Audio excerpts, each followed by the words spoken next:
Hello, hello. Welcome back to the Lorethrough. Today we are tackling episode 27, I believe, and we are starting by giving the chrysalid memento to the Stormvale Shack Maiden. So it is a memento left by the chrysalids, sacrificed for grafting. A brooch wrapped in red velvet. Traces of blood are visible. Faintly visible spirits try to convey something, but their voices cannot be heard. Perhaps she can make better sense of it than we can. A pleasure to see you. Did you give the little chrysalids the message that I love them and that despite my craven heart, I'm sure I'll be joining their club soon enough. So we can give her the chrysalids memento. What's this? A keepsake from my men. Oh, miss me. I can't.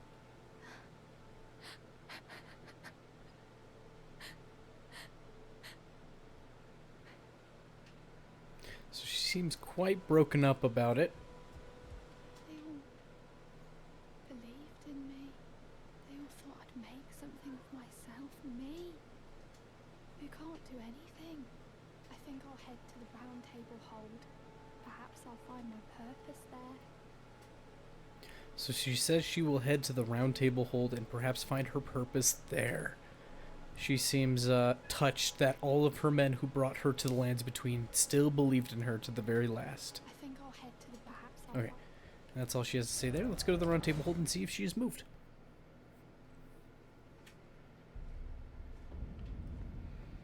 And don't you know, here she is. Greetings. Nice to see you again. My name is Roderica. I should have told you sooner. Isn't this place impressive though? The round table hold. Covert quarters of the Two Fingers. And gathering place of champions who vie to become Elden Lord. I never knew the guidance bestowed upon us tarnished had such fantastic roots, although it's all a bit much for me, in truth. I'm still looking for my own purpose. So she seems in awe of the spectacle of the round table hold, and she herself had no clue as to the history of the round table hold and the tarnished. Oh, and please allow me to express my thanks for giving me that keepsake from my men. It was as if I was frozen with self-pity. I failed them at every turn. You have my gratitude. Please, take this. She gives us a golden seed. It's all a bit much for me, in truth. I'm still looking for my own purpose. And she doesn't have much more to say beyond that. Do we have a golden seed? How many does it take us for our next flask? I'm just curious. Flasks at charge. Need 3 whole golden seeds, so it's gonna be a little bit. Think any of these characters will have anything more to say to us? Okay. Let's go speak to Master Hewig. Picture of Lord Godfrey behind him. Where have you been hiding? I took you for dead. No matter, it's all the same. So it seems interesting that he takes us for dead, right? And that's a common phrase. And it makes me wonder if often Tarnished show up to the round table hold once and then never again. That they lose sight of grace and die for reals. Or what could possibly be going on there. It also makes me wonder if between our life and death cycles ourselves, if it's not as instant as it is for us with a simple loading screen, perhaps if weeks or longer has passed. Perhaps if we die and then come back, it takes, maybe, if for all we know, it's been a month since he's last seen us and he takes us for dead. But we can ask him about Roderica. The girl you brought here, she's crestfallen and can scarcely swing a blade. But she has a gift for spirit tuning. I saw another one like her long ago. Their eyes share the same hue. Okay, so he seems to recognize something in Roderica, that she's a spirit tuner, and it's seen in the eyes. Again, the eyes being a way of identifying somebody as a part of some caste, or what their propensity might be towards different things. Like the Tarnished, they see that our eyes are without grace, and that it's just noticeable. And apparently he can see in Roderica that she should be a spirit tuner. Pleasure to see you. Thank goodness you're safe. I'm still looking for my own purpose. It's not easy by any means, but it's what I must do. And we can tell her what the blacksmith said. You're telling me I possess some kind of gift? I don't believe you. But if I do have this talent, and goodness knows it would be my first, I suppose I should try to hone it, shouldn't I? I'll ask Master Hugh to teach me. Certainly he does appear intimidating and holds no love for us Tarnished. But I know he's trapped here at the Round Table Hold, so I can tell. He's a gentle soul underneath it all. So she sees something in Master Hugh. Again, it seems interesting that she's already ventured around the Round Table Hold a bit, collect some of its backstory for herself, and even seems to believe that Master Hewig is a gentle soul underneath his tough exterior. If I do have a talent for spirit tuning, and goodness knows that would be a surprise, I suppose I should try. I'll ask Master Hugh. Okay, she brings that up again. So let's mention that to the blacksmith. We have to do this back and forth since they aren't willing to talk to each other right now. Back already. No matter.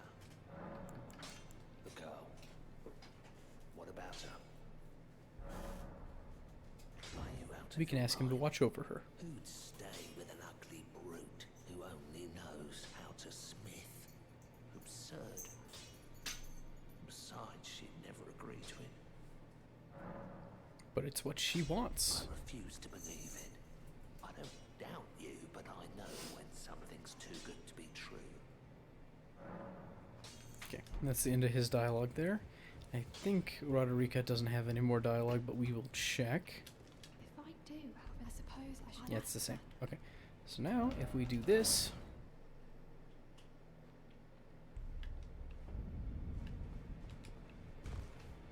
she's gone from the fireplace, and we see her sitting over here without her red hood.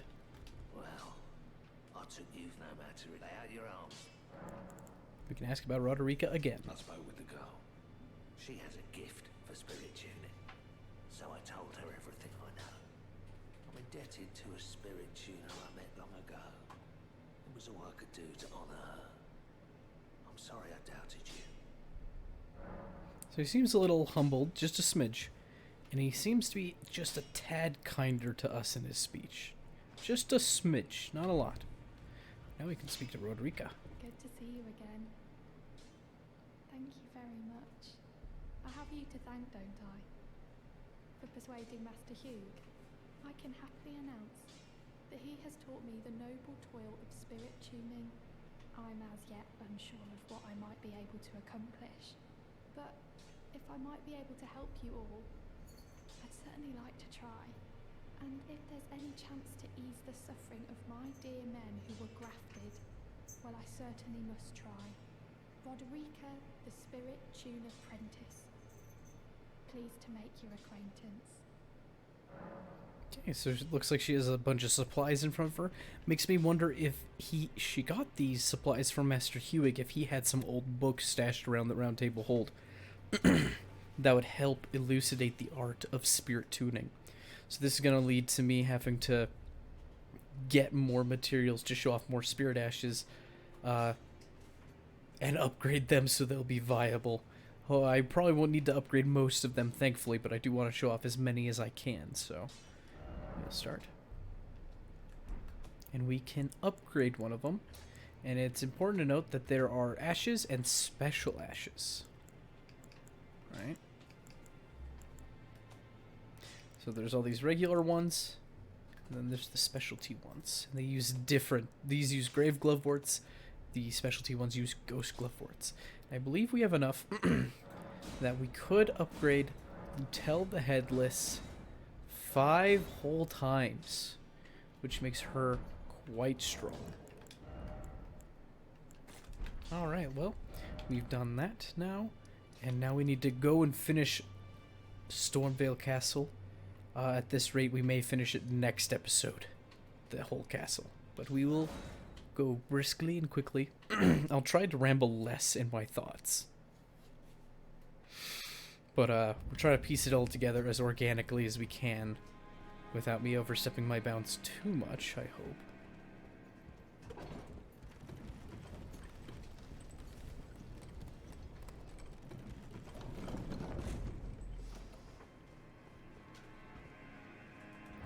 All right. There's the dogs here, and a new item that wasn't here before. Oh, I love that heavy attack. There we go. We have another item. The Crimson Hood. And won't you know, it's Roderica's hood. So let's take a look at what it says. A hooded cloak of vivid crimson, worn by expatriated royalty, increases vigor. Such cloaks were gifted to those who departed on journeys without specific orders to faraway lands from which they would never return. In other words, the gift of a cloak made it easier for undesirables to be on their way. Roderica never once saw the guidance of grace. But it makes me wonder how on earth she found her way to the Round Table Hold. We need to be invited by Melina, and others also seem to get there, so it makes me wonder how she herself managed to get there. I think it is also worth noting that the Crimson Hood also buffs our vigor by 1 whole point. So, one of the first pieces of equipment that raises stats that we can find. Okay. So we're gonna go through the edge of the courtyard here and just head down into the cellar looking area.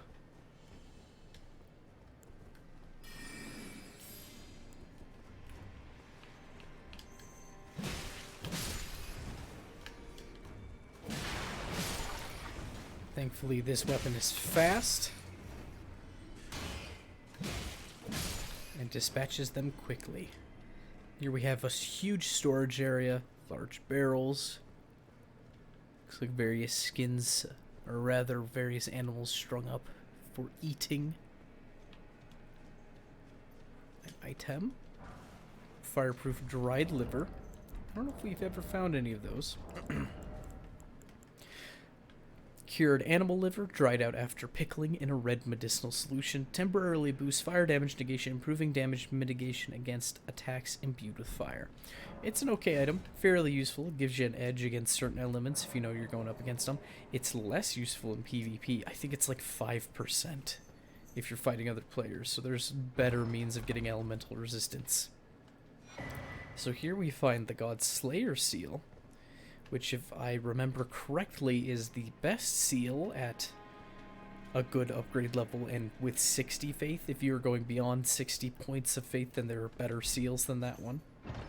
But up to 60 faith, I think it takes the lead. Godskin Prayer Book. So let's take a look at both of these items. Sacred Seal of the Godskin Apostles, inlaid with obsidian, said to represent the manipulation of black flame. This catalyst enhances the Godslayer incantations. So here's another little little piece hidden in this basement. Makes you wonder if Godric brought it here, as he is vying for power from every available source, right?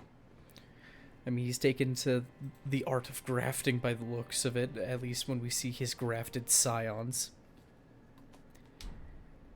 And then we found the Godskin Prayer Book, which is our second prayer book. Prayer book bound in supple skin. Gross. It also has on the icon that same shape that we saw with the obsidian Godslayer talisman. Incantation of the Godslaying Black Flame are written within.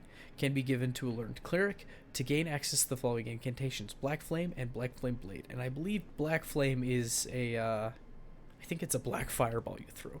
I will have to invest in faith at some point to show all these off, but yeah, I think there's just enemies up that ladder. Maybe an item that lets you invade people, but we won't be doing that, so we're gonna head down here. we have for ourselves a bunch of ballista men to get out of our way, so we don't have to worry about them causing us problems.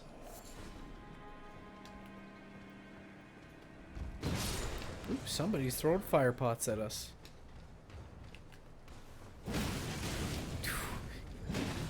Dang.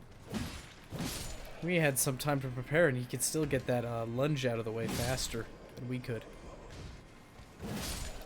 Oh, that's such a good attack. Okay, so there's the front gate. Now safe to loot, because we took out all the ballistas. So we find some ballista bolts, conveniently, a small golden rune, and an even smaller golden rune. What the heck does that even total up to? 600 runes and some bolts. Get yourself killed over. Not worth it if you ask me.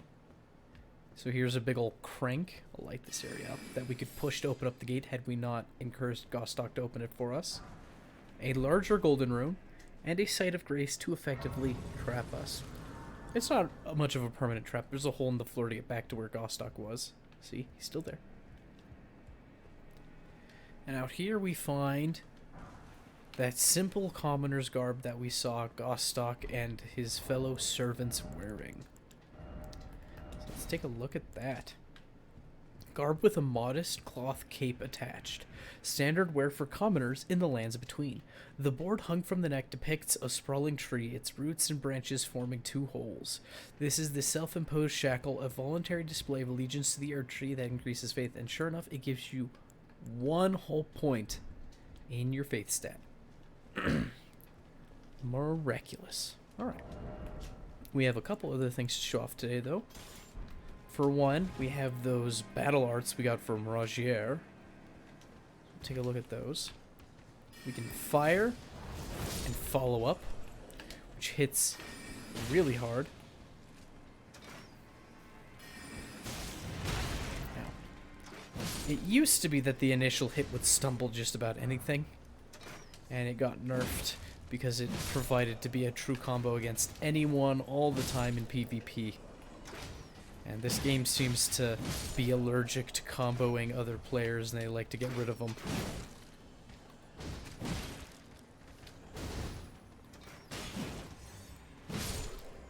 Oh no! Okay, ran out of stamina. Some Exile Greaves. Go. Other weapons to show off. Ah, right. Spinning weapon. So, spinning weapon. If I enchant it with blood loss, I can do silly things like this.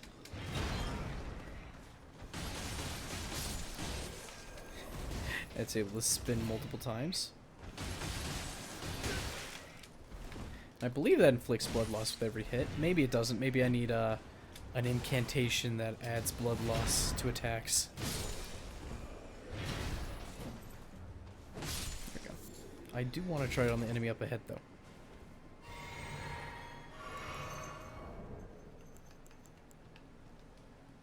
So we see our first lion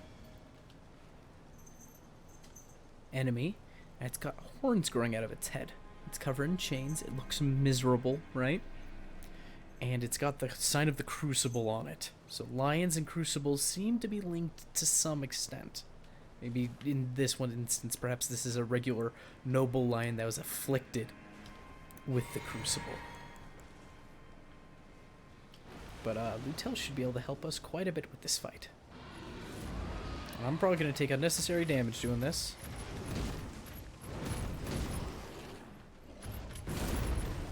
Come on, Lutel, get its attention. Oh, that was a hit.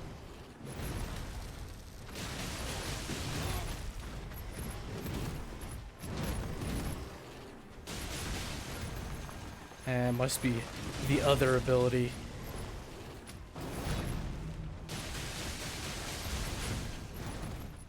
Does any of that count for bleeds?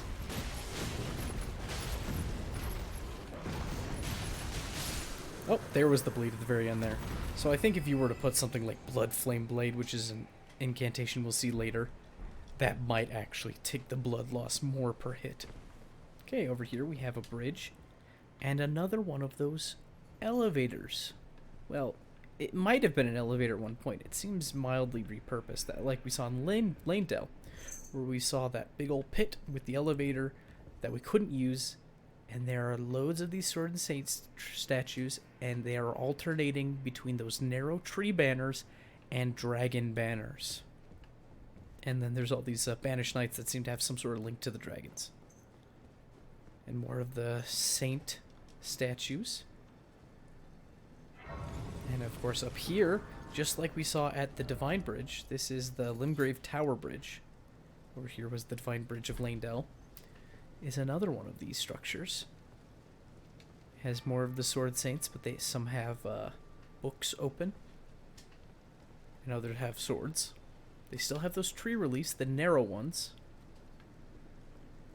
And there's the Divine Tower at the end of the bridge. I didn't mean to apply that blood grease, what a waste. And a Bolt Drake talisman, which is like the other dragon defensive talismans we found. Read its description just as a reminder. The ancient dragons who ruled in the prehistoric era before the Erd Tree would protect their lord as a wall of living rock. And so it is that the shape of the dragon has become symbolic of all manner of protections. Okay, and I also want to show off Carrion Greatsword. It has an Ash of War.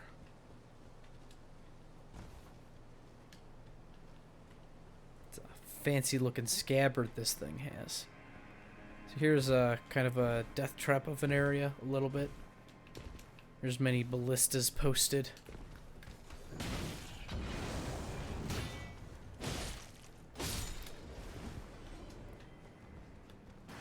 Whew. Spooky. He fell off. That's fine by me. He's got some tree lilies behind him. We're going to show off Carrion Greatsword. And it looks like he can charge up for 2 tiers. And then you smack somebody. It's very good if you have a chance. I think it's probably better as a wake up, so you knock somebody flat on their back. And up here they are guarding the Arbalist, which early game, this is probably your hardest hitting crossbow. Not the the hand ballista or anything like that, but it just has really high base damage and upgrades pretty well. Has a high strength requirement if I recall though.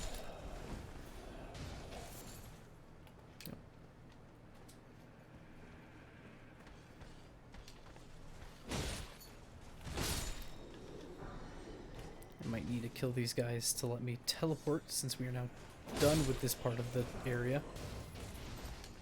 Nope, he's noticed me.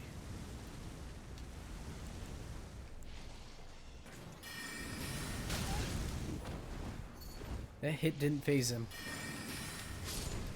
Okay, there we go. Now we're safe. Enough. So we can go to the lift side chamber.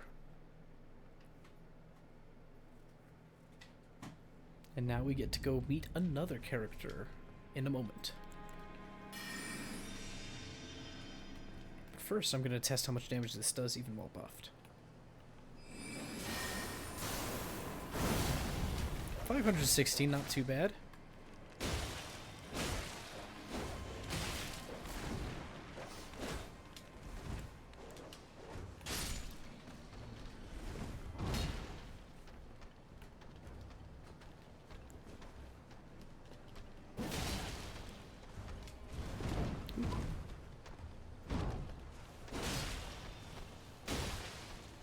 Heavy attacks are vital for taking care of those guys, especially with a sufficiently large weapon.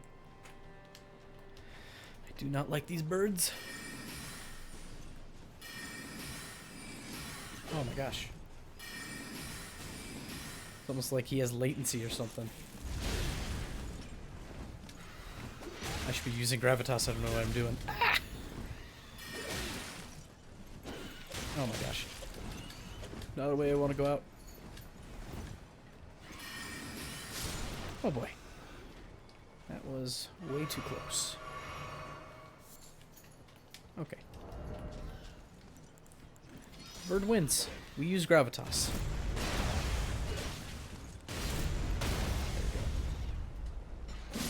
Much easier. Hello, soldier. Who's being a jerk. I need to watch my stamina a little more. Because it's PvE doesn't mean I can't watch that stamina bar. You have to really pay attention. Okay. You were a fine warrior. Your Don't mind me. Let the winds lift you to a higher place. Okay. So she is reading him his last rites in a sense. But it says he was a good warrior. His only mistake was a choice of master, likely Godric. Well, who do we have here? Tarnished, are you? Clearly not one of Godric's lot. I am Nepheli Lu. Tarnished and warrior, like you. I'm here by decree of my father. How utterly repellent this is. This grafting of Godric's ill befits a lord. He's tainted the very winds. Okay, so it seems that Godric has taken part in grafting, and that has tainted the winds according to this lady's perception. We see that she is wearing the hero's outfit, one of the starting classes. So she is from the Badlands, a notable warrior, probably fond of axes. If you intend to challenge Godric, I ask you call upon me. The winds run foul with his deeds. I'm certain father would permit me aid the fight. Okay. Apologies, as fellow tar down whatever road takes us to the throne of Elden Lord. Okay. I think that's all she has to say to us. As fellow tar down Right. whatever. So she recognizes us as tarnished instantly, and she wishes that we bring her along when it comes to challenging Godric. Find another golden seed. And I think it's interesting to note that these buildings are of a rather unique design. Rather, this little straight away of buildings here. Blue shingles. Kind of reminds me of the blue shingles on the church. But it seems much more simple, as if these might have been living quarters or something like that. They have wooden shutters outside their windows. Seems a bit odd. Okay. Alright.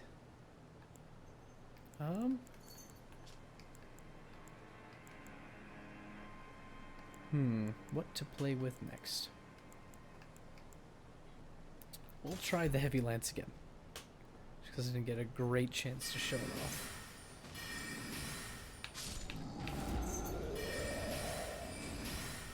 Chain those attacks together.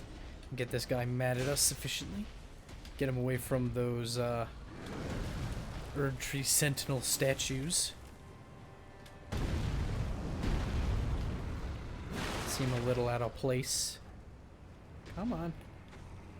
And so there's these big barricades here. We can break the little ones, right? But we can't break these bigger barricades here, made of wood. The troll has no such issue. And so we see that he can break things. And we are repeating what we have done before. Because we saw one of them knocked over shiny statues in the courtyard.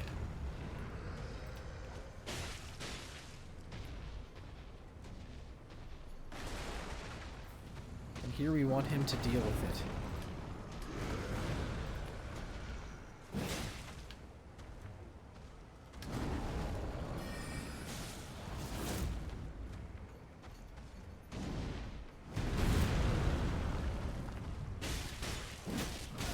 Now.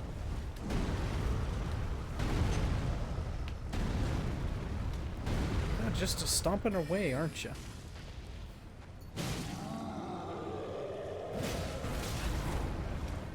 He's not stumbling, is he? There we go. Can we even stab him in the head? Oh, we can, awkward as it is. Didn't connect correctly.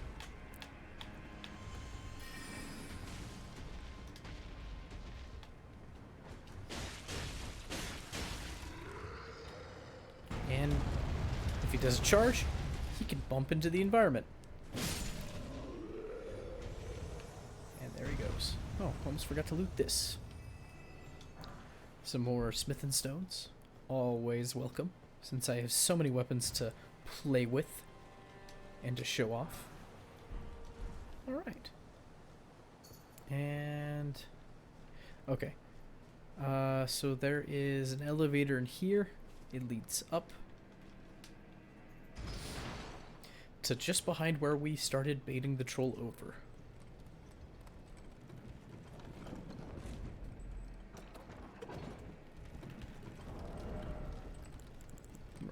Okay. The arbalists have a description? I don't think so. At least not one filled with lore. Large crossbow made from composite materials, one of the largest of all bolt-firing devices. Its limbs are more pliable than metallic ones, allowing bolts fired from this weapon to pierce even helms forged of steel. Oh. What? There we go. They tightened up the hitboxes on a lot of pokey weapons, and so stuff like that happens a lot more often. But it means in PvP, you can actually strafe people wielding 2 spears, which was a really mean matchup before. It still is, but for slightly different reasons. Okay, and I did want to put that new Ashivor on something to show it off. Put it on that.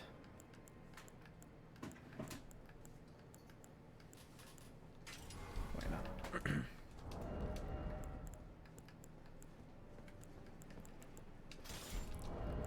And all right. Buff this weapon. Give us a light in this dark area. And here we see a bunch of little pots. They're like little Alexanders, and they are inherently hostile to us even if I struck first. And here is Stormcaller. And it just keeps spinning and it keeps hitting. Kind of costly. We've now seen 3 sizes of pots. These smaller ones, the Alexander-sized large ones, and then even the pot god in Caleb. And yeah, the heavy attack is this weird cleaver chop. It actually comes out fast enough that if you combine it with, say, Storm Stomp, and you stumble a player with Storm Stomp, you can hit him with the heavy. If they're close enough, of course. It's got short range. But it's fast enough to connect, which is nice. A lot of figuring out what weapons combo with Storm Stomp can be very helpful. Storm Stomp can catch people rolling behind you and other stuff like that.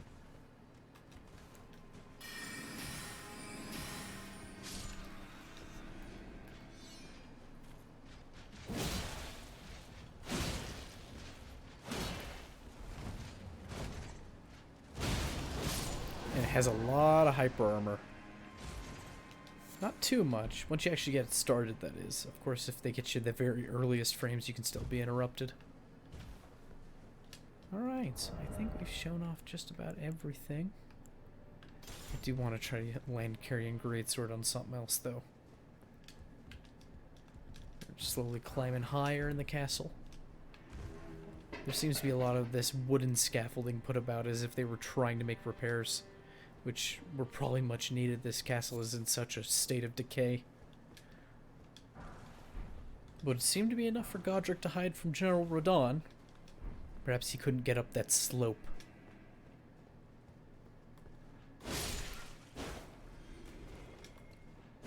Commoners hiding in this area.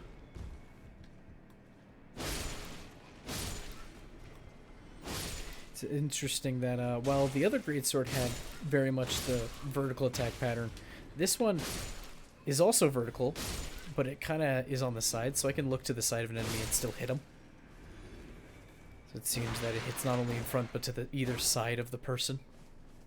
And there's people who, when they get good at PvP and can angle it just right, they can hit you with the earliest part of this swing and the earliest part of the next swing, or maybe it's the late part of this swing and the earliest part of this follow-up, and it'll combo just because it's notably faster than the normal greatsword attack pattern. Here we have, let's take a look at that shield, actually.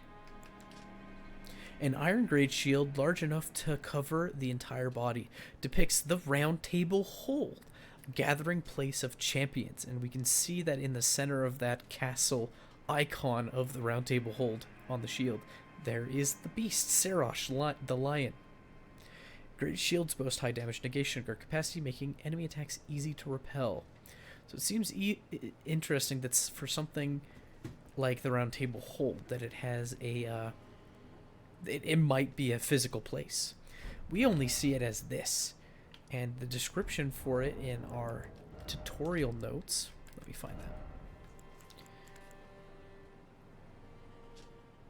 Let's see. Would be one of our most recent ones. Here it is. No.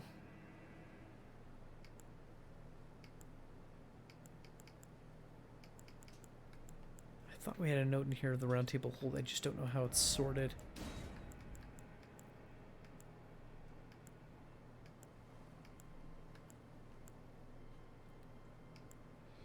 We did get a tutorial note. I'm not lying about that. Goodness. It doesn't seem to be anywhere on here. Well, it mentioned that the round table hold was a place outside of space and time. And so it seems interesting that this great shield depicts it. There it is, about the round table hold. The round table hold is a place where tarnished gather, guided by grace. Combat is prohibited on the premises due to a pact of non-aggression. The round table hold is located outside of this world, and fast travel by grace is the only means of reaching it. So it seems interesting that they would bother to depict what it looks like on a great shield. Show that real fast. Yeah, that's the lion. It looks like a castle. Perhaps it's just a symbol, but it's that same Norman-style architecture that we've seen here in Stormvale, a little bit at the Chapel of Anticipation, though to a lesser degree, and Castle Morn all the way to the south. Smith and Stone. Here we have a sign on the ground. Surely what you seek is somewhere close by. We have Rogier, again with that glintstone hanging from his hat. He seems to be facing us in this direction, so we will head down here.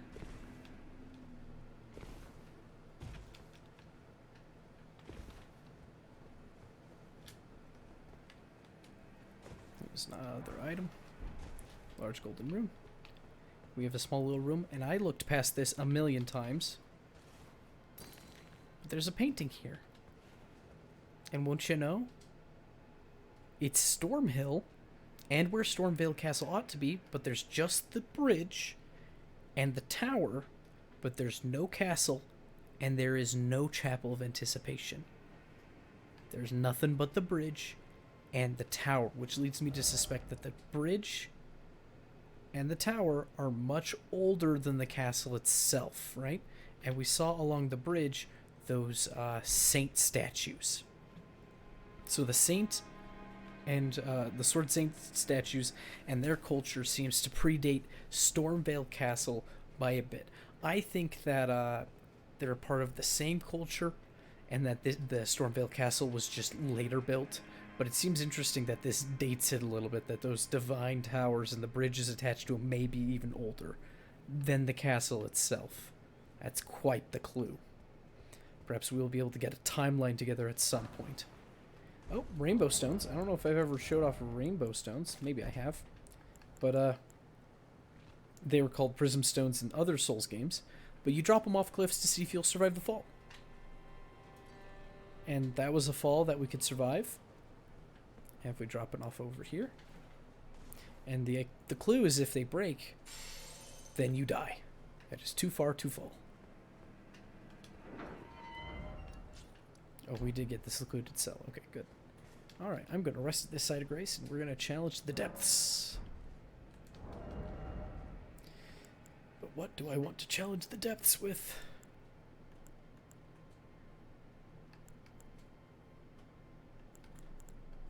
Well, might bring those spears. We'll use the greatsword for now, though. Because I want to. Because I like this greatsword. It's a little bit shorter. There's a... We saw a greatsword that the bedeviled Godric Knight was using at Kenneth Heights Fort. He had his own knight greatsword that we haven't acquired just yet. And that one has the same attack pattern as the Spanish sword, but it's a bit longer, which is very nice. If I recall, I think the Banished Knight's greatsword might be the strength version of this sword with the attack pattern, and the Knight's greatsword I think is the dexterity counterpart. I could have those flipped. I don't have reference in front of me, but one leans dex and the other leans strength. So picking one that leans with your build is probably a good idea to make that scaling go a little farther. But I think a lot of people prefer the Knight Greatsword just simply because of its length. And it's interesting. We take the time to depart down here. There's those braced arches. Not sure what the purpose of those are. The walls seem sturdy enough they wouldn't need those to actually brace them. But coming down here, we notice those sword and state statues, and even the libation statues. And sure, it looks like some are broken up, like they were tossed down here perhaps. But more importantly, a good amount of them, not most, were put upright, as if they are intentional. Perhaps this was a promenade of some kind. Was there, what would they have down here? What was the purpose? Was there some sort of ceremony of religious significance that would require this lower area to have these statues? See, we see one holding a book here.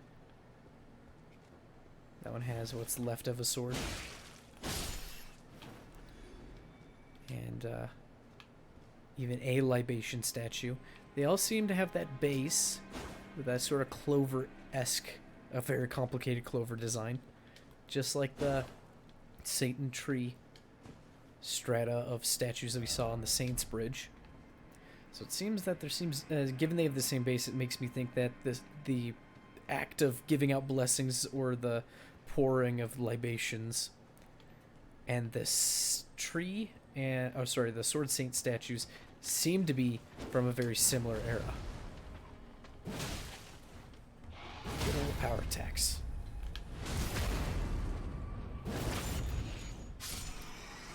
Okay. So, some sort of significance going on here. Not sure what. This whole place looks hodgepodge, almost like it was crushed or squeezed. Squoze? I'm just going to say crushed for ease. But not all of it. Just some of the scattered remains. The two walls seem fine on either side for the most part. Here we have a blue scarab, and the coloring tells us what we will get. Rancor Call. That seems important. Let's take a look at that there.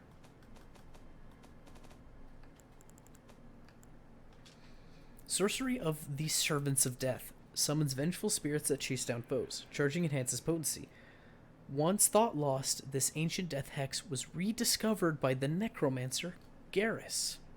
So it seems interesting. The skulls and the floating spirits kind of makes me think of the Deathrite birds that we've seen before.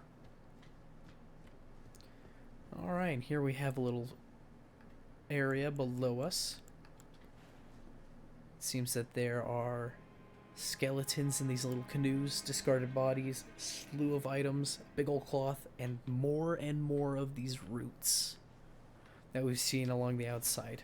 Not quite the briars, but roots. And they are in horrible condition.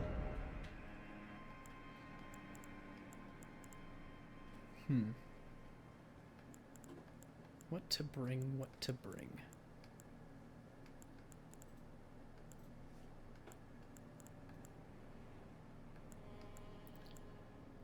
Let's bring these bad boys. Because I'm going to need all the help I can get for this part.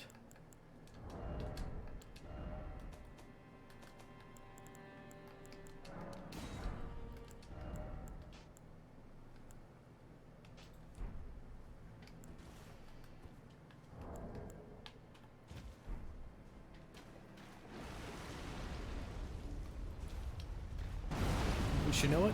It's another one of these monsters. Whew.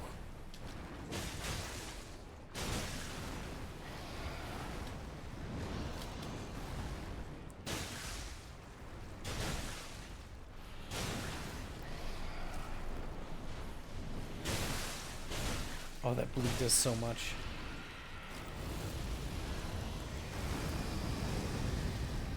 Good old fire pots for free damage.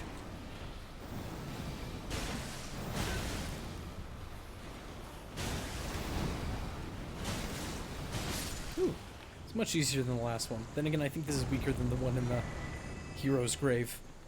And yet another golden seed. And a stone sword key.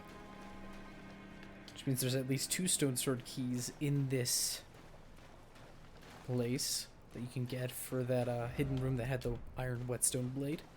We come down here, and we're pretty much in the depths, if not in the heart of the castle itself, where we were told there might be a shady secret. There's a bloodstain here. Notable because it depicts Rogier. Looks like he's impaled by something and hoisted off the ground. And there's this horrible squid face. Wrinkly. A hole on its presumably forehead. But it's a body. It's got these arms coming out over here on the sides. It looks like it is part of a cave-in, honestly. I think it was crushed. And over here we find an item. The Prince of Death's pustule. Gross. Why would we ever pick that up? A fetid pustule taken from facial flesh. Raises vitality. It is said that this pustule came from the visage of the Prince of Death, he who used to be called Godwin. At first dead, sorry, as first dead of the demigods, it's said he's buried deep under the capital at the Erd Tree's roots. Well, that doesn't make much sense, because we know the Erd Tree is way off in this direction. The capital's up there. We're under Stormvale. Is this him? Who is this face? It's got those eyes and the nose in the image itself. It's got the eyes and nose, just like we've seen on Deathroot.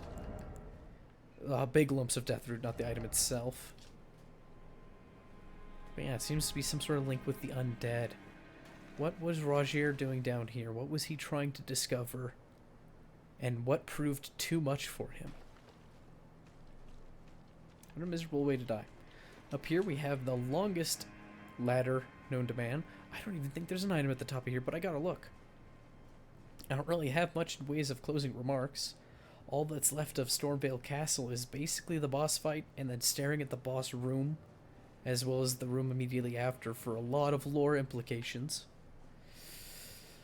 I feel bad to make that a whole episode, but we're going a little long here. I guess I could go extra long and just include that fight. You know what, we'll do it. We'll go include that fight. Make this episode a little long since it's going to be the capstone for the Stormvale experience. Somebody left a message all the way over there.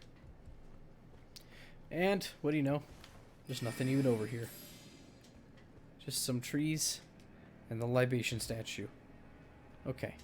In that case, we are going to head to the secluded cell.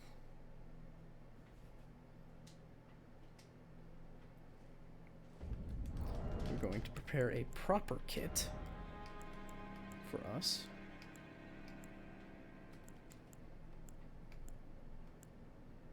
There is something I did want to show off, actually.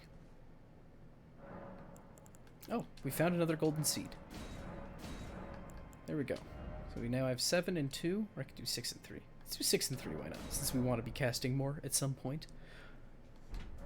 And yeah, that should be it. Oh, no, right. We want to move spinning weapon onto this. Specifically, we want to leave it on standard, because then it still has its int scaling. That's the important part there.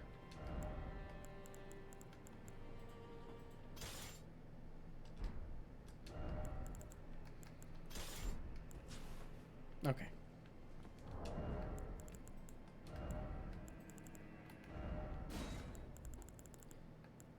Alright. Let's get this fight underway so we can bring in Nefeli Lu, warrior, and she has 2 axes. Probably drop. Put a glowstone on the wall there. So we can take a look at Nefeli's axes. But they seem to be depicting a hawk and a wing. So she seems to also have ties to the storm. Alright.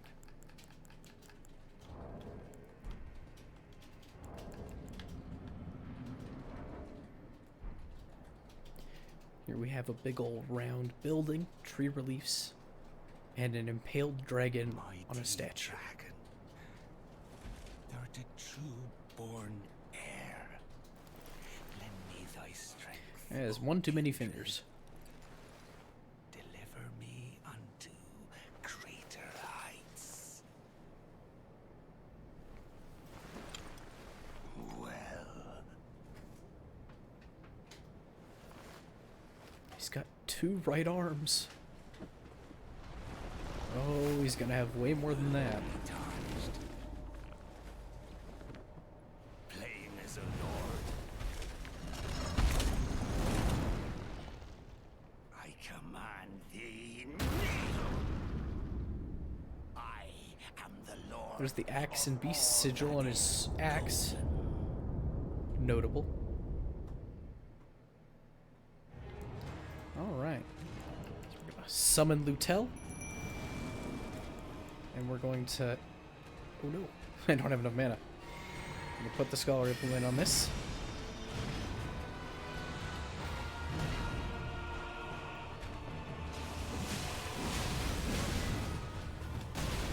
Try to do this. Yeah, that does good damage.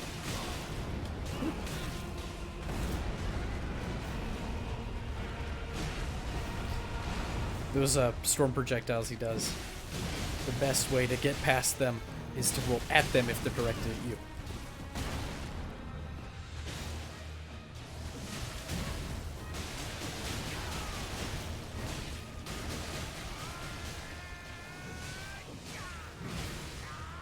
He's chopping something off.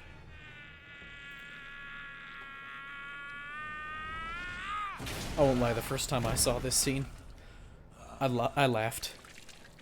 I just couldn't help it. It just felt so out of place. Or that first part, I should say. That's when I laughed. I wasn't laughing at the second part.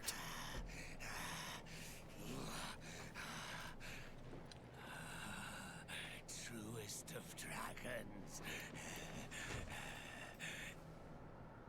Lend me thy strength.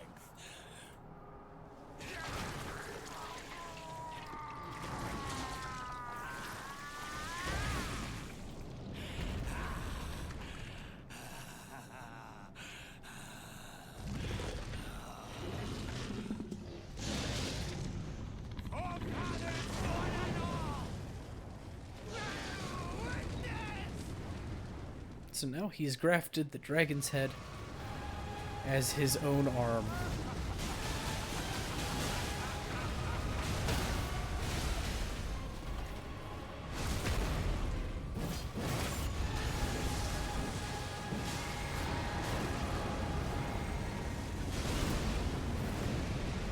And now his storm abilities are infused with fire.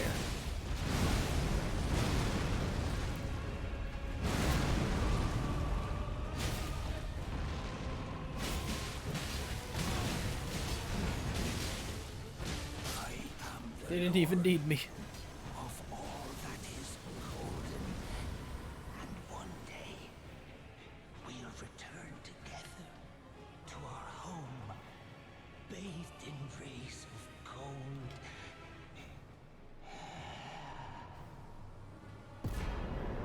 And here we've got Godric's Great Rune and the Remembrance of the Grafted. So let's take a look at those and we'll examine the boss. Oh. The Great Runes you receive by defeating Shardbearers have lost their beneficial power. However, their power can be restored at Divine Towers throughout the lands between. See the description of each Great Rune to discover which Divine Tower you should visit. Alright, the Great Rune of the Shardbearer Godric, devoid of any benediction. Seek the Divine Tower of Limgrave, which stands beyond the Great Bridge from Stormvale Castle. So that's pretty close to us. And then we also have the Remembrance of the Grafted. Remembrance of Godric the Grafted, hewn into the Erd Tree. The power of its namesake can be unlocked by the Finger Reader. Alternatively, it can be used to gain a great bounty of runes. A feeble man sought power through the grotesque act of grafting. One day we'll return together to our home bathed in rays of gold. So here in the back of Stormvale Castle, it looks like there may have one point been the Great Courtyard and even an extra outer wall, right? But there's these huge cliffs, these drop-offs down below that looks like they've just fallen.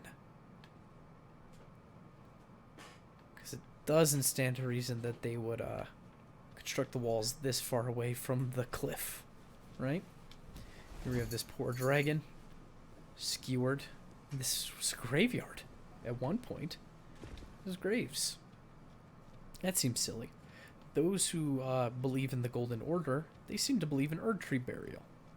Why would all of these tombstones be here unless they were from an earlier society that did not believe in Erdtree burial? There's weapons stashed. Do we have to sit at the grace, actually? Let's do that. And here we have this massive building that does not look like it's of Norman make. In fact, it looks like it's of Roman make, honestly, kind of like Lanedale. Part of me almost wants to believe that this wasn't originally here when the castle was first constructed. This might have been of Godric's making. But it's recent enough to have those same gashes and pockmarks that the exterior has, from whatever conflict or perhaps the Prince of Death's remnants we found in the basement might have had something to do with all these pockmarks and briars. So let's sit down here. And there we have a new figure standing here. What a pathetic excuse for a lord you were. Well, that's what's left of Brave to Godric. the bone. Pushing me about like that. And after all that grafting, where did that get you? Look down on me, would ya? Gostock might have good reason to hate Godric. Likely because Godric took a part of his arm and grafted it either on himself or one of his grafted scions. Oh, hello there. This weasel was... Godric was always looking down on me. He got what he bloody deserved thanks to you. I tell you though, what goes around comes around. He had an ugly heart, an uglier countenance, and met the ugliest of ends, eh?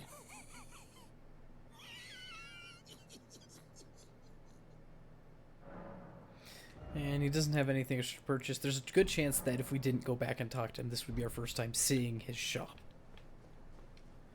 Yeah, here we have this round building. I had a name for this. I don't remember what it was called. Oh, that's gonna kill me.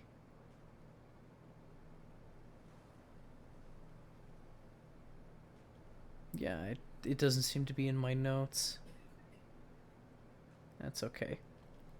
But it seems to be of more Roman design, and it's got Erdtrees on it. Erdtree reliefs. Maybe Godric didn't build this, it's hard to say, but it looks distinct. It feels like it was built at a different time. That archway looks like what was on the church, though. So maybe this was built at the same time that church was built. That would probably make a little more sense. That it's not as old as the castle, but it's not as recent as Godric. To be fair, it doesn't even have the gold trimmings. Unless you count those pockmarks that have a little bit of gold and black in its gashes. Do we have these pillars with those Erdtree spearmen on it? Let's see what's inside. So we have another one of these doors. We see it has the libation depiction. Those priestesses of an earlier culture administering blessings via jugs.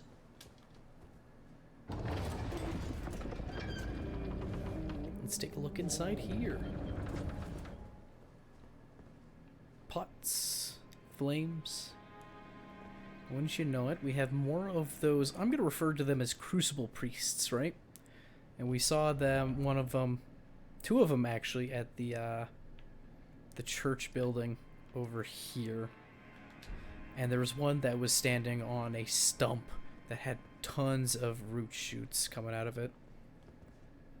But it's interesting to note that these seem to be placed intentionally in front of those depictions of the libations.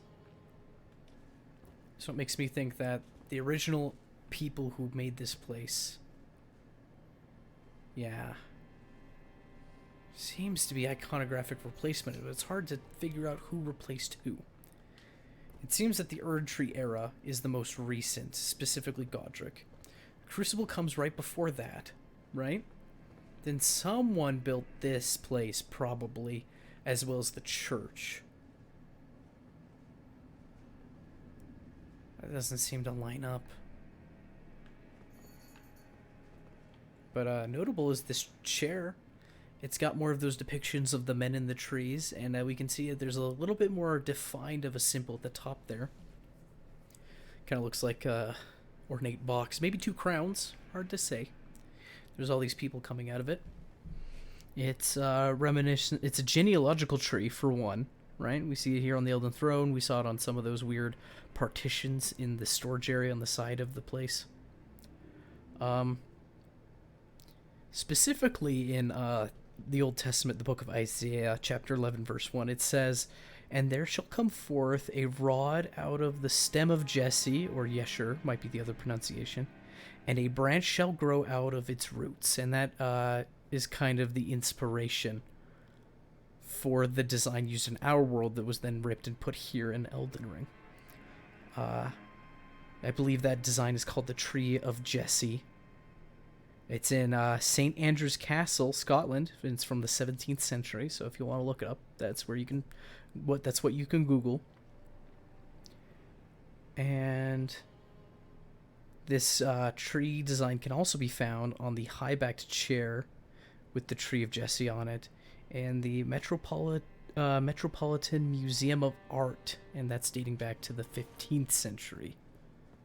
So a very common site. Not common, I should say, but it's a site that we've seen in our own world before. This big old put here. It makes me wonder. There's an icon at the center dais here. It's under the chair. What is it? Not a lion? Can we break this? We can't break this. This is a safe place. Oh no, I want to know what's underneath it so bad. Can't get a good look.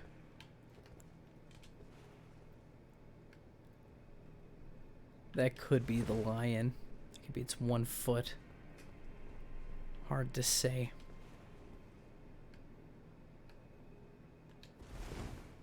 But I'm curious to know why the lion is so important to the golden lineage other than it has to do with Sarash. He seems a wizened lion, but he wears armor and he has hands, from what we can tell, and he puts the hand over Godric's shoulder. In fact, that's what I've been kind of avoiding in the back here.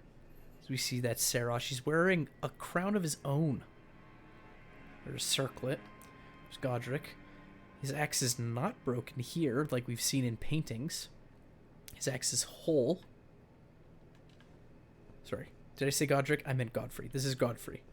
Godric was that country bumpkin we dispatched in the courtyard. This place is very fancy, though. But still not as needlessly gold and ornate as the outer trimmings of the castle itself. Okay. We will go into the basement of this place, and it'll lead us to Liurnia. We will worry about that next time. But for now, we're going to head back to the Round Table Hold and see the extra dialogue we have there. And we know that it's open, and we see, well, by golly, that must be the 2 fingers. And a finger reader with a bunch of bells on her staff. Kind of like the twin maiden husks that are in the other room. They also had a slew of bells. Kind of funny that we give them bell bearings. Kind of like a derivative of the term ball bearing. This church room looks familiar. Well, you know, hawk statues, lion banners, and we've seen dragon banners in here too, in the Round Table Hold.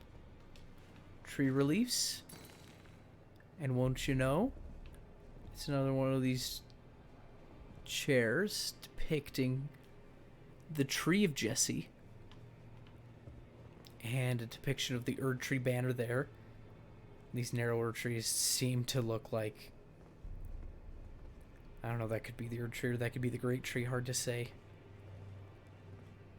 Perhaps the Round Table Hold has also experienced some sort of iconographic replacement, but who is replacing who? That's the question. That's what I want to know. Hopefully time will let us know. Let's talk to this. Can we talk to this? We can touch the two fingers. Gross. Rapture. It's just so glorious. We can't help ourselves. And to be fair, it would be quite a sight to see just a massive disembodied two fingers, part of a hand. So we finally met the two fingers. We have no clue about the three fingers that we've read about in the Frenzied Flame description. But he looks like he's rough. He's had a rough time. Doesn't really seem to have fingerprints. Definitely an alien looking thing. He's got all them long hairs growing off of him. Open wounds. Pockmark. Oh wow, that is miserable. Ooh. Gross. They're not on both sides though. He's in wretched condition. Was he always like this? Probably not. But this is the two fingers that the confessors serve. Presumably. Well, let's talk to this lady. Are you that new tarnished? You've done well. I am Enya, the finger reader. I interpret the words of the fingers, envoys to the greater will. Look there. The fingers tremble to welcome you, Shardbearer. Let their wisdom wash over you.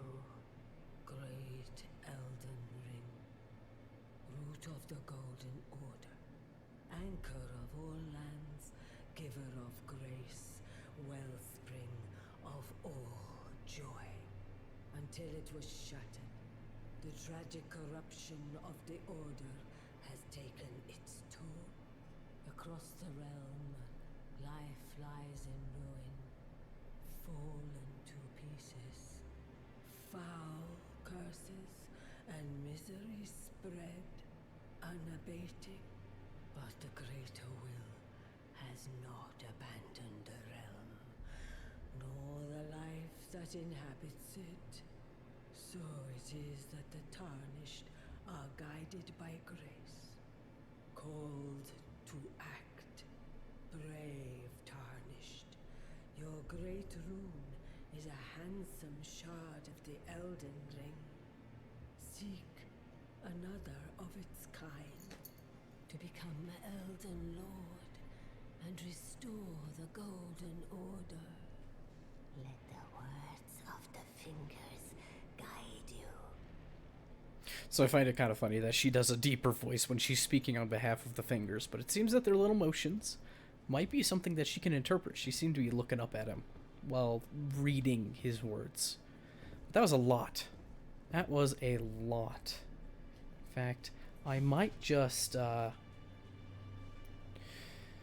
pull up that dialogue if I can really fast here while I have you on the horn.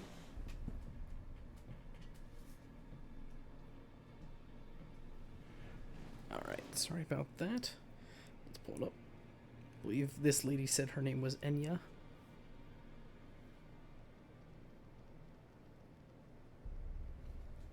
Because I want to go into what she says, but she goes through it so fast.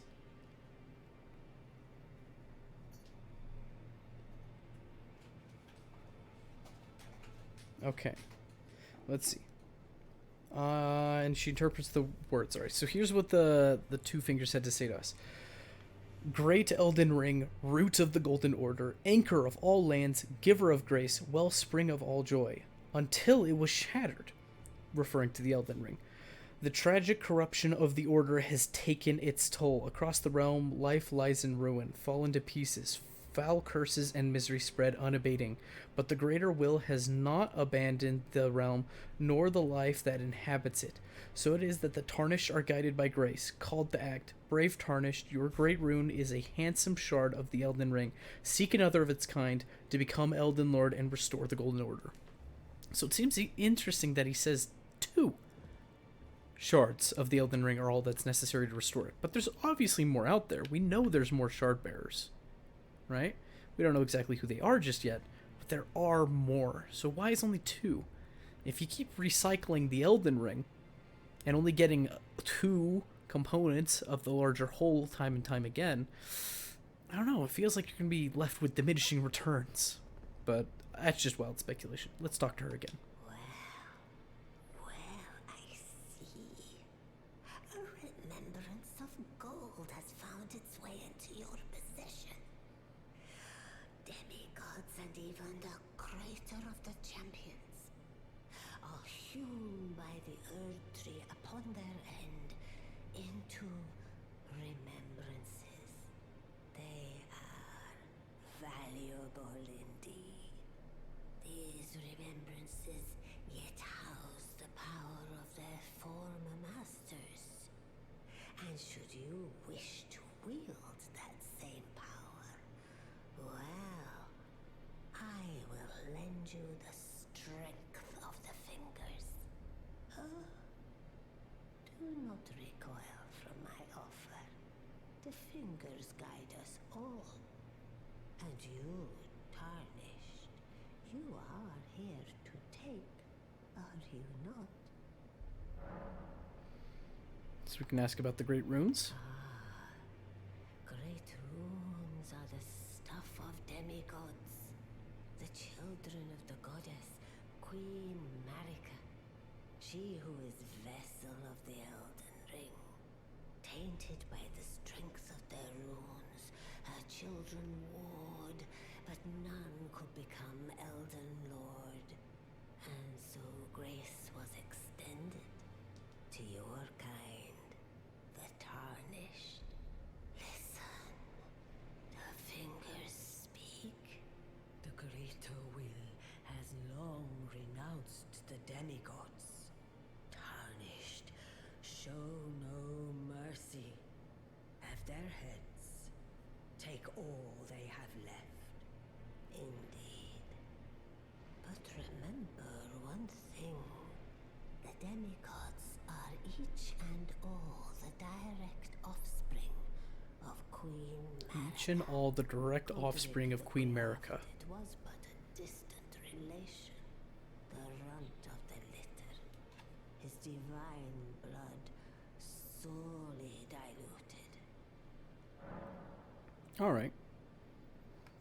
And we can receive the power of these remembrances. So we can kind of exchange the remembrance like a shop at her.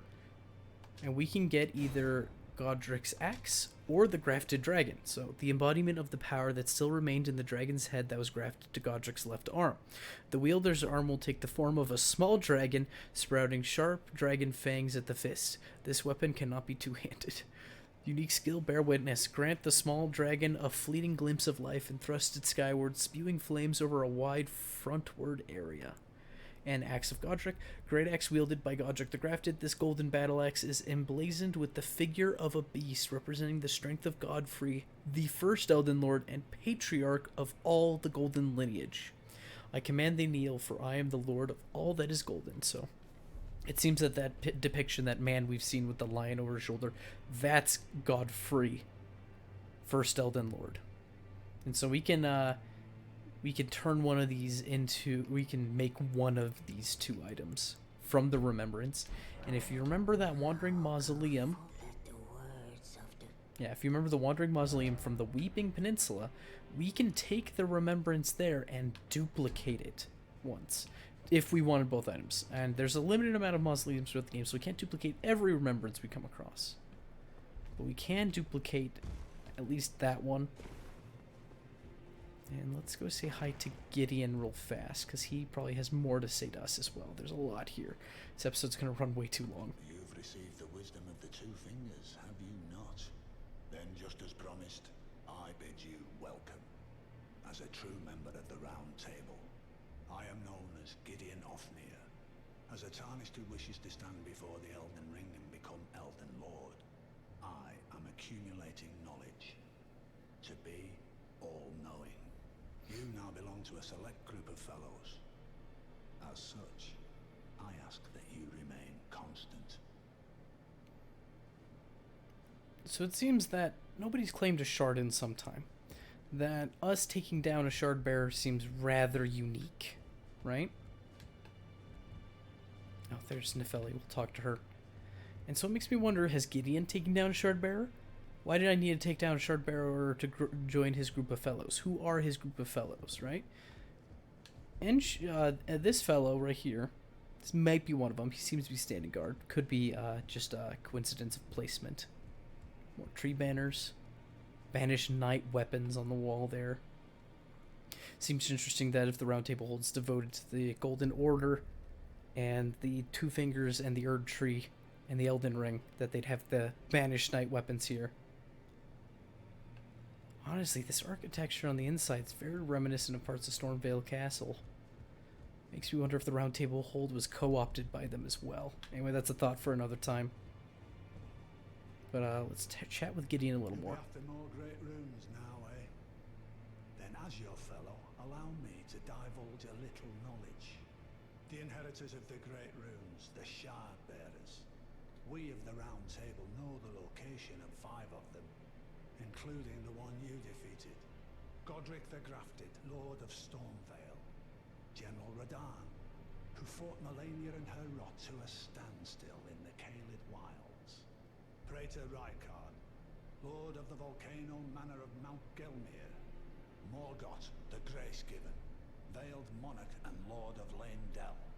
And Renala, Queen of the Full Moon, ruler of Rhea Lucaria's Academy. You'll still be after more great runes, won't you? So he mentions Morgoth, the Grace-Given Lord. Where have we heard that term before, Grace-Given? I remember it from an item description. Oh, I wonder if it's the flail. Let me take a look.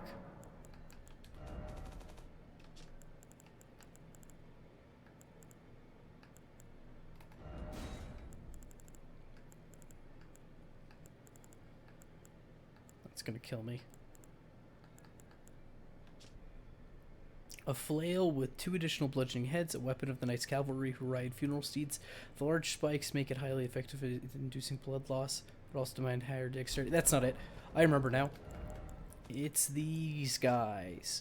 One of the 2 knights known as the Wings of the Storm. After his banishment, he attracted the notice of the Grace-Given Lord, and later, having slain 100 traitors at the Lord's hand, as the Lord's hand, Oleg earned the hero's honor of Erdtree burial. So it seems that this event occurred after the Shattering. One of the 2 knights dubbed the Wings of the Storm, so something to do with Stormvale, right? And despite his banishment, he rejected the invitation of the Grace-Given Lord, instead keeping watch over a masterless castle for many years, gaining renown as a hero of the Fringes. So let's learn about that Morgoth, the Grace-Given Lord. Morgoth the Grace-Given is Lord of Leyndell, the capital city. It lies at the foot of the Erd Tree, in the east of the Altus Plateau.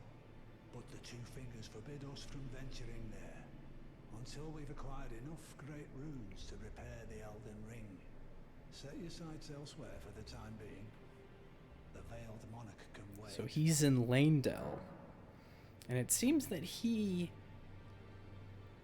The Two Fingers describes all of these shard bearers as traitors, and that they all need to be dispatched. Which seems interesting, though, because Morgoth the Grace-Given is he's Lord of Leyndell. The capital city. It lies at the foot of the Erd Tree, in the east of the Altus Plateau. But the Two Fingers forbid us from venturing there, until we've acquired enough great runes to repair the Elden Ring. So we don't even have 2 great runes. At least as the Round Table hold is concerned. Which makes me wonder, Gideon hasn't got a great rune himself. Makes him kind of a poser, doesn't it? That he won't admit us to his special fan club. Not until we have the item that nobody else has. Seems like he's just looking to use us. That we're the first super capable Tarnished to show up in a while, right? Let's see what it says about Renala. The Academy of Rea Lucaria lies to Limgrave's north, towering over the mist-laden lands of Liurnia. Renala is queen of the Carian royals, who govern the Academy. But Renala herself is no demigod. Her beloved Radagon left her to become Queen Marika's second husband. So there's the name drop for Radagon. Consort. The Great Rune dwells within the amber egg that was Radagon's gift to her. Okay, so that's also interesting. We learn a little bit about Radagon and Renala, and she is one of the Carian royals who govern the Academy of Rea Lucaria, which is located in Liurnia. So Liurnia seems to be the land, Rea Lucaria is the Academy of Sorcerers, and Caria is a noble faction that rules them. And it seems that she married Radagon, who left her. Renala married Radagon, and Radagon left her to go become Queen Marika's second husband and second Elden Lord. What happened to Godfrey? That's weird. Well, what is it? What about Rykard? Praetor Rykard is the lord of the Volcano Manor on Mount Gelmir. He is a ruthless justiciar who commands a company of inquisitors, reviled for his serpentine demeanor. The volcano, Mount Gelmir, lies in the west of the Altus Plateau, the realm of the Erd Tree. It was the stage of the most appalling battle in the entirety of the Shattering. Rykard has committed the grave sin of blasphemy, marking himself as an enemy never to be forgiven. Alright. What about Radahn? General Radahn, the famed Red Lion and Scourge of the Stars, is a ferocious warrior. He fought Malenia and her rot to a standstill in the Caelid Wilds to Limgrave's east. And now Caelid has been engulfed by the Scarlet Rot. Even approaching the region is no mean feat. I've heard survivors of Radahn's army are still in the wilds, staving off the rot with fire. And if it's true, I suspect Radahn is still there as well, in Caelid. Though, I doubt he much resembles his former self anymore. So it seems that Malenia spread her rot somehow to the Caelid Wilds. And this must have been after, though I don't know for certain, after Radahn scared Godric into his castle, forcing him to hide. And also sometime after Malenia fought Godric and he had to beg for mercy. So it seems that everyone's pounded Godric at some point. Let's see what he has to say about Godric, who we've already defeated. So, Godric the Grafted, Lord of Stormvale. Despite being the blood of Godfrey, first Elden Lord, he's a grotesque old fool That confirms it. for power. Blood of Godfrey. His castle lies If we upon didn't the already have cliff enough to clues. Limgrave's northwest, but I suspect you know that well enough already. So that's a bunch of knowledge. That gives us a lot of ties between characters. Some more pieces are starting to connect. And let's talk to Nefeli, and then we have one last thing to do for this stupid long episode. You again. I thought you'd receive a summons to the round table. Nefeli Lu. We met at Stormvale. I'm glad to see you here. I have something for you. I found it in Godric's grafting grounds. You defeated him. You should have it. Make good use of it. I don't intend to make a habit of scavenging corpses. The Arsenal Charm. And let's read the description for it. An iron charm that resembles a massive weaponry, boosts equip load. This talisman was derived from an unusual greatsword once wielded by a hero hungry for vengeance. That must be the grafted greatsword, right? That we have. But we also have the Great Jar's Arsenal. A charm that resembles a great jar overflowing with weaponry, vastly boosts maximum equip loads. This seems to be the upgraded version of this talisman. The Great Jar grants this talisman to their warriors. Carry as much as you can, grow big and strong. Okay. We have one final task. The Divine Bridge.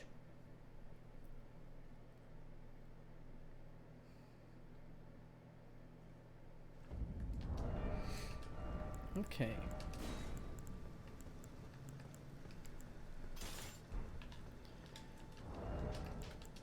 So we're gonna do what we can.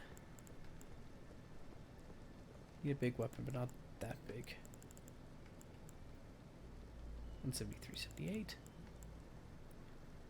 They're very similar. This one's standard and this one's heavy though. We'll try this one. We can't summon Torrent on this bridge. We see the bodies of golems, some braziers. Those sword saint statues again.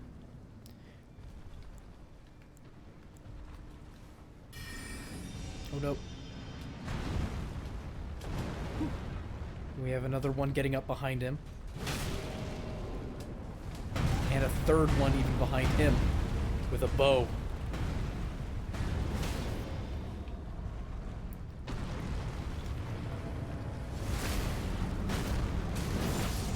Oh, that dealt with him well enough. Thankfully, they have exposed ankles.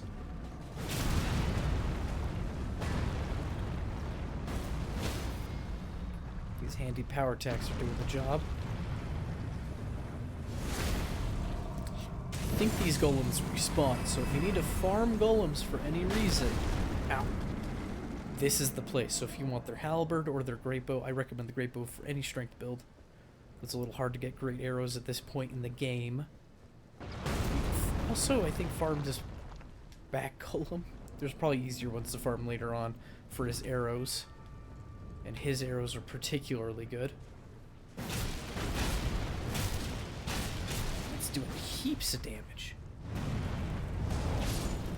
We didn't even need to knock him over.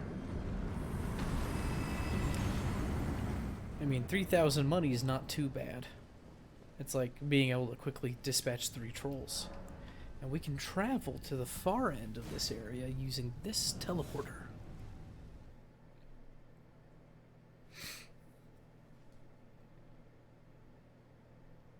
I don't mean to have this episode run long. I should have cut it into 2 parts, but we're just gonna deal with it.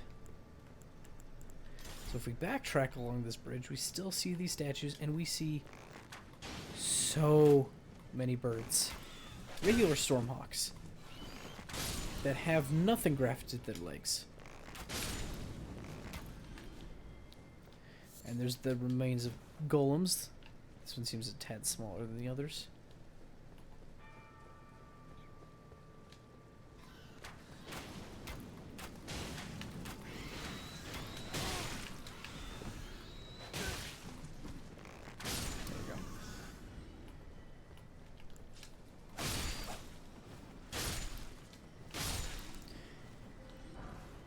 Silver pickled foulfoot. I don't think we find anything else over here. I wanted to take a look just in case. Still, really high up. Really nice craftsmanship for the bridge itself. And it's interesting that it looks like there's... Like it is attached to a cliff at some point. The side part there seems to have rocks jutting out of the architecture. But this divine tower is of an architectural style we have not yet seen. Though we saw the painting of it attached to the Great Bridge, right? They could be of similar cultures. Or perhaps one is the later era of the other. We don't know which is what, though.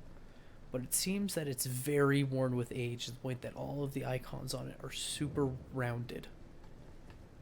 So if it is from the same civilization as the Sword Saints and their statues and bridges, I couldn't tell you if this is much older or newer or what. I would guess older, but it seems strangely sophisticated in its own right. Very ornate designs. Can I drop a glowstone here or will it disappear through the floor? Yeah, it's gone. I guess that's why we have starlight, so the light source is linked to me. It's just so ornate. There's these glistening walls specked with gold. And we are going really high up. Come out here and it is foggy. But we can see more divine towers. So there's one over there attached to Caelid. There's one over there in the ocean. There's the Erd Tree. There's another one over there, probably attached to the Altus Plateau as it was introduced to us. There's the art tree itself. There's a weird bowl-looking structure over there on the cliffs in the far, far distance. Nothing we can identify yet. It's still terribly ornate, this place. We come up here, see a bunch of hawks, and another set of 2 fingers, one right after the other. This one also seems to be in poor condition, arguably worse condition. That looks like wood. That doesn't look like meat, like we saw in the other one. And it seems dead. Did 2 fingers turn into wood when they die? There's multiple 2 fingers, and it looks like Godric's Great Rune.